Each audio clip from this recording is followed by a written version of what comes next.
A ver, chicos, buenas noches con todos. Bienvenidos a nuestra sesión de clases del día 6 de noviembre. Vamos a hablar de otro sistema del cuerpo humano, ¿no? Hemos venido hablando en clases anteriores sobre diferentes sistemas del cuerpo humano, ¿no? Los dos sistemas que ya hemos visto es el sistema digestivo y el sistema cardiovascular, ¿no? Entendiendo la anatomía de esos sistemas, la funcionalidad y ciertas enfermedades asociadas a estos sistemas. Pero es importante también tener en cuenta que hay otro sistema que se relaciona con el sistema cardiovascular, que es el sistema respiratorio. Y que lógicamente, al igual que el sistema cardiovascular, también es un sistema vital para la vida. Es decir, que el buen funcionamiento del sistema respiratorio permite que nosotros llevemos una vida normal y en óptimas condiciones. ¿Por qué es importante el sistema respiratorio? Porque gracias a él nosotros obtenemos el oxígeno que viaja por el sistema circulatorio a todos nuestros tejidos y nuestros órganos, y así nuestros órganos reciben ese oxígeno y pueden trabajar de manera normal. Pero también el sistema respiratorio junto con el sistema cardiovascular permiten eliminar el dióxido de carbono, que es un producto de desecho metabólico. Cuando yo menciono desecho metabólico, quiere decir que el dióxido de carbono es un material de desecho del organismo, ¿no? Que permite que se elimine. El dióxido de carbono en nuestro cuerpo tiene que ser eliminado. Y nosotros lo eliminamos gracias a un sistema que es el sistema respiratorio. Si el sistema cardiovascular tiene una anatomía, el sistema digestivo tiene una anatomía, lógicamente el sistema respiratorio también tiene una anatomía, ¿no? Que son los órganos que a gran escala nosotros vemos dentro de nuestro organismo y que son clasificados dentro del sistema respiratorio. Pero la anatomía del sistema respiratorio se distribuye en lo que van a ser vías respiratorias superiores y vías respiratorias inferiores. Y aparte tenemos a dos órganos vitales que son los pulmones. Las vías respiratorias superiores son las que incluyen a la nariz, a la faringe y a la laringe. ¿Qué hacen ellas? Ellas filtran y calientan el aire inspirado, ¿no? Entonces, respiratorias superiores, nariz, la faringe, la laringe, y su función es filtrar y calentar el aire inspirado. ¿Por qué? Aunque nosotros sentimos que a veces inspiramos aire a la misma temperatura de nuestra temperatura corporal, el aire que nosotros inspiramos por la nariz y que viaja a los pulmones tiene una temperatura diferente.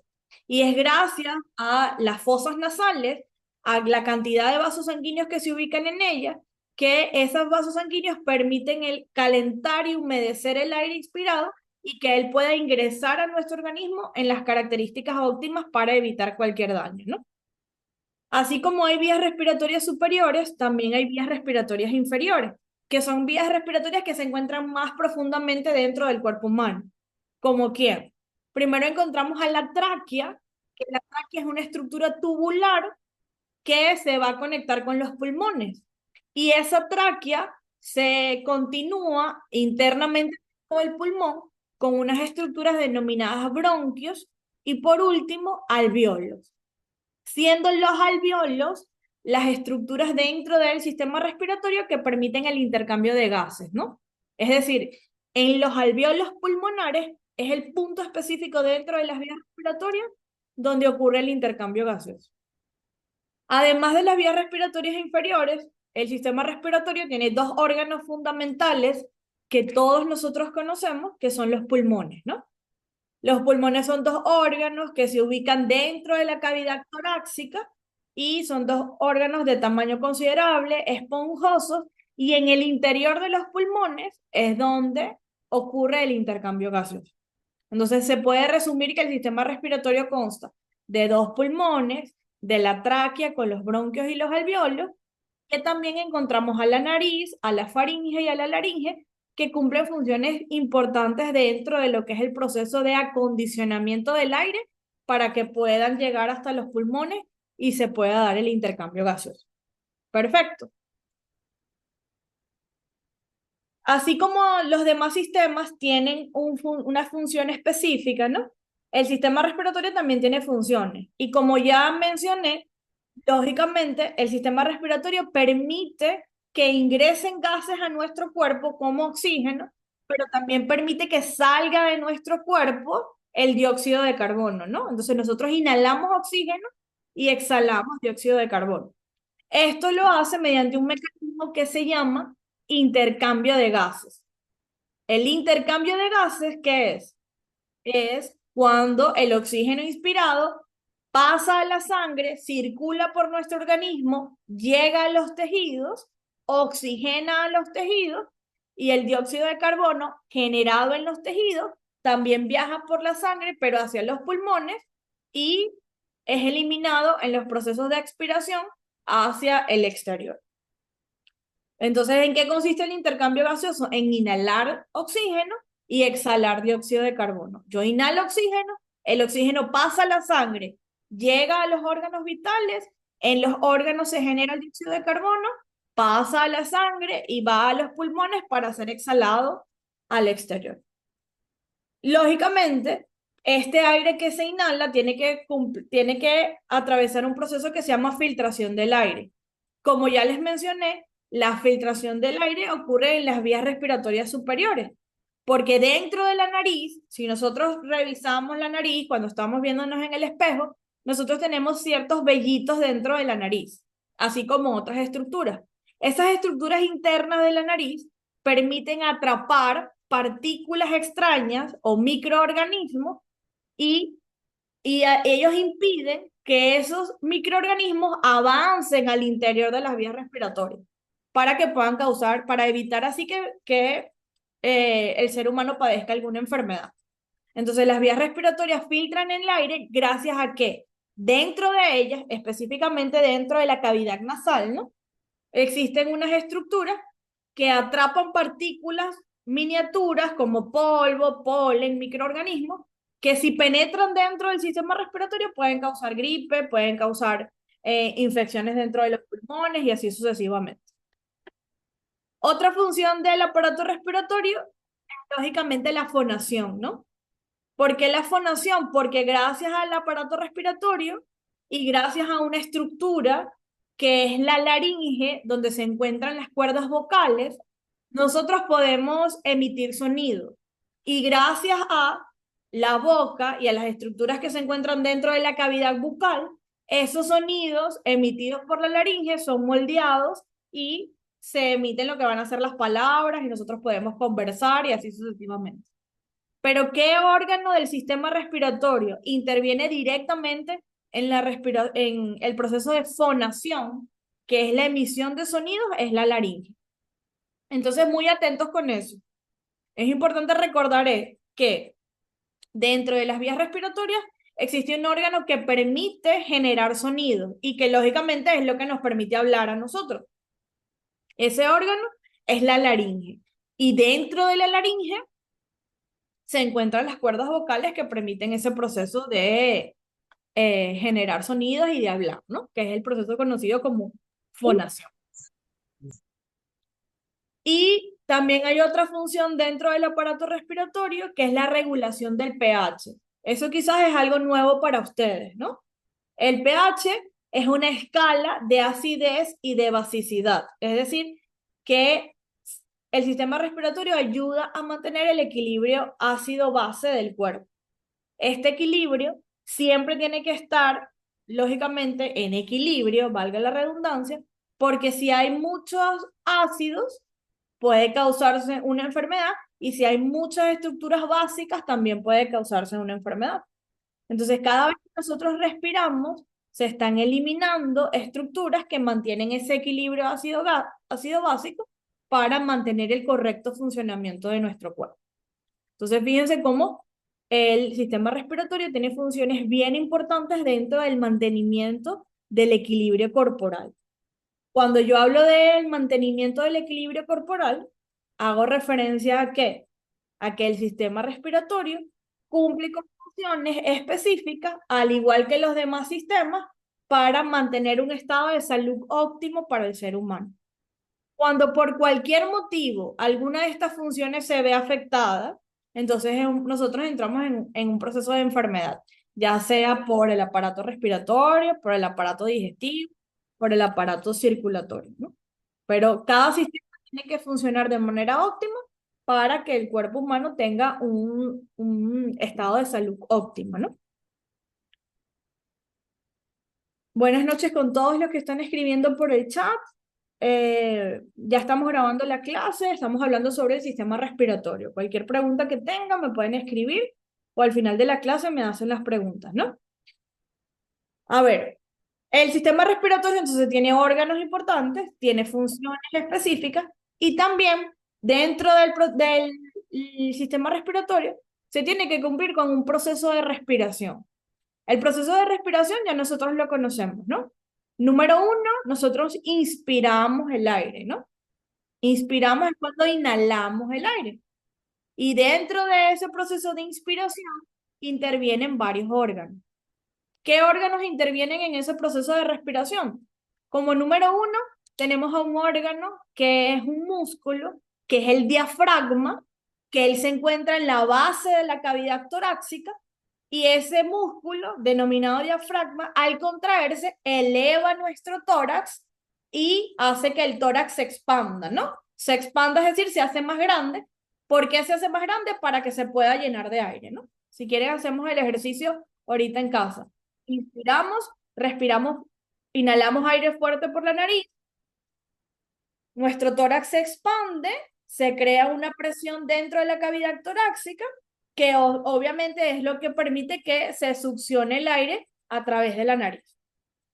Mientras estamos inspirando o inhalando, el aire viaja a nuestros pulmones, llega a los alvéolos, se capta el oxígeno gracias a los vasos sanguíneos que están alrededor de los alvéolos y se libera de los alvéolos el dióxido de carbono que sale cuando nosotros expiramos, ¿no? Entonces, en el proceso de expiración, el diafragma, por el contrario, se relaja, el tórax se contrae, lo que aumenta la presión de los pulmones y lógicamente expulsa el aire. Eso es el proceso de respiración. Inspiración, ingresa el aire. Hay contracción del diafragma, el tórax se expande, permite la succión del aire, hay un intercambio gaseoso y por último una expiración, donde el diafragma que se contrajo al inicio, ahora se relaja, el tórax se contrae, lo que aumenta la presión para que los pulmones boten el aire hacia el exterior. Esos son los pasos que se deben cumplir de manera organizada para el proceso de respiración, ¿no? La respiración tiene que ser pausada, ayuda también a poder conversar y hablar de manera adecuada mientras tenemos una respiración acorde con lo que estamos haciendo. Lógicamente, cuando estamos agitados por el ejercicio o porque estamos haciendo muchas cosas al mismo tiempo, tiende nuestra respiración a agitarse también y nos sentimos cansados, ¿no? Pero normalmente, estemos cansados o no, el proceso de respiración consiste en inspiración, en intercambio gaseoso y en expiración. Hay enfermedades, lógicamente, que se asocian con el sistema respiratorio. Por ejemplo, el asma, que es una enfermedad muy común, muchos de nosotros sufrimos de asma, que es una enfermedad inflamatoria crónica que causa constricción de la vía respiratoria. Cuando digo constricción es que se obstruye la vía respiratoria y es crónica porque padecemos asma muchísimo tiempo. Es muy difícil cuidarse, curarla, ¿no? Uno se la mantiene controlada, pero por eso es una enfermedad crónica, porque persiste en el tiempo. Y en el asma se obstruye la vía respiratoria y lógicamente esa obstrucción de la vía respiratoria es lo que impide el proceso de respirar. Y existen diferentes medicamentos que relajan a la vía respiratoria y al relajarla, la persona puede volver a respirar, ¿no? También hay enfermedades de las vías respiratorias que ustedes conocen como la neumonía, donde es una infección de los pulmones y se inflaman los alvéolos, que es el sitio donde ocurre el intercambio gaseoso, y por lo tanto, si los alvéolos se inflaman, entonces hay una dificultad para el intercambio gaseoso.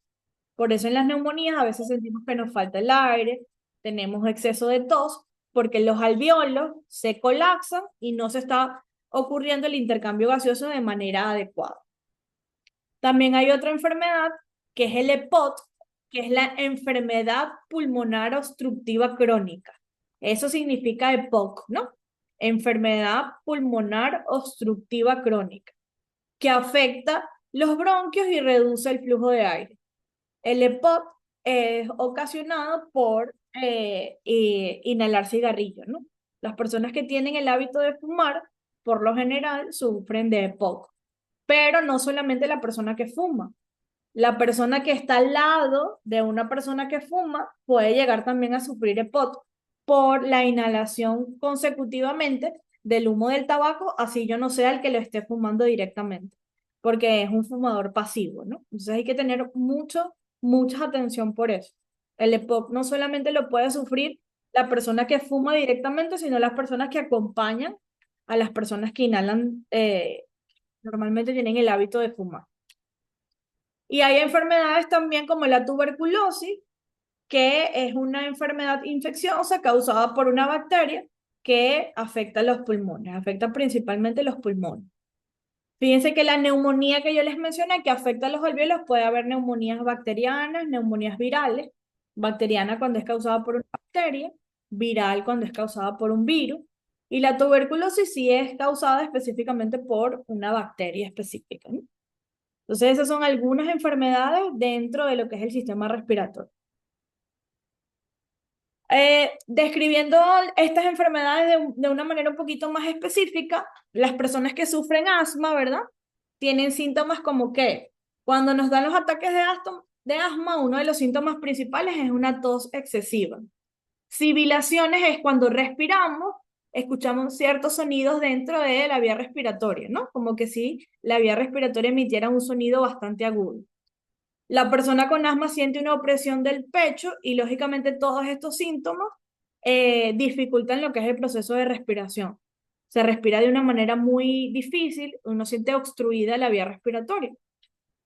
El asma puede darse por alergias, por sustancias que irritan las vías respiratorias, por infecciones respiratorias y por factores hereditarios. Entonces tiene un componente hereditario, es decir, que si yo sufro asma, puedo heredárselo a mis hijos. Y el tratamiento, normalmente como en la imagen que ustedes ven a la izquierda, la chica que sale en esa imagen tiene un inhalador. Uno de los principales tratamientos son inhaladores, que ellos están dotados de medicamentos que permiten relajar las vías respiratorias y lógicamente evitar lo que va a ser los desencadenantes del asma. Es decir, evita que se obstruya, evita que se dé la tos, porque al relajar la vía respiratoria el aire puede circular normalmente, ¿no? Estoy segura que alguno de nosotros, de los que estamos conectados, hemos sufrido asma, ¿no? Por ejemplo, yo he sufrido asma y la tengo controlada porque ya me he acostumbrado a eso, pero cuando me agito mucho, a veces llego a sufrir pequeños ataques de asma, ¿no?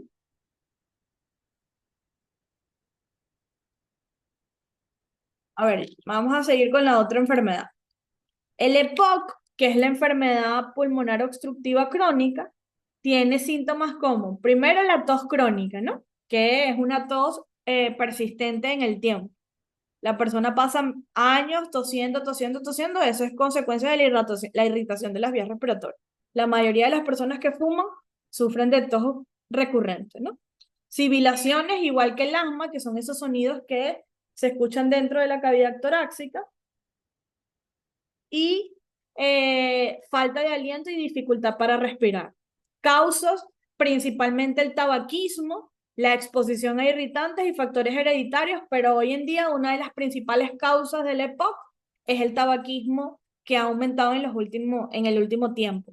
No solamente por cigarrillos, sino que el EPOC también puede ser causado por el uso de vape, aunque hoy existe una moda de utilizar vape porque se dice que ayuda a controlar el uso del tabaco.